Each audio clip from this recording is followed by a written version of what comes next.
नागपूरच्या वॉर्ड क्रमांक 17च्या काँग्रेस नगरसेविका हर्षला साबळे सध्या वेगळ्याच काळजीत आहे. पक्षातर्फे परत उमेदवारी मिळेल की नाही आणि मिळाली तरी मतं मिळतील की नाही याची चिंता त्यांना सतावते. त्यांच्या प्रभागातली 2000 मतदारांची नावं शेजारच्या 18, 35 आणि 36 क्रमांकाच्या प्रभागात नोंदली गेली आहेत. राष्ट्रवादीचे प्रभाग क्रमांक 23चे नगरसेवक दुनेश्वर पेठे यांचीही अशीच तक्रार आहे.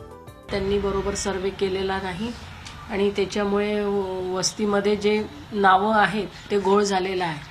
कारण समोरच्या माझ्या घराच्या समोर जे आजूबाजूचे नावं होते ते सुद्धा नाही आहे. मेन म्हणजे माझे पती आणि माझं नाव सुद्धा नाही आहे त्याच्यामध्ये. प्रभाग 27चे मतदार 23 मध्ये जोडून घेतले गेले, काही 22चे जोडून घेतले, काही 26चे जोडून घेतले.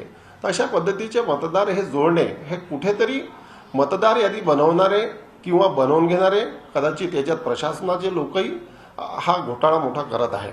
या संबंधीची तक्रार मनपा अधिकाऱ्यांकडे करण्यात आली आहे. या तक्रारींचा अभ्यास करत असल्याचं निवडणूक आयोगाच्या अधिकाऱ्यांनी सांगितलंय.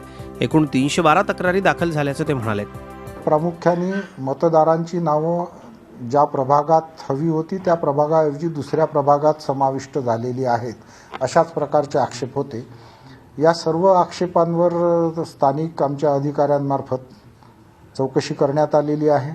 चौकशीचं काम ऑलमोस्ट पूर्ण झालेलं आहे. मतदारांची नावं गहाळ झाल्याबद्दल काँग्रेस आणि राष्ट्रवादी काँग्रेसच्या नगरसेवकांनी आरोप केल्यानं या प्रकरणाला राजकीय वळण लागलंय.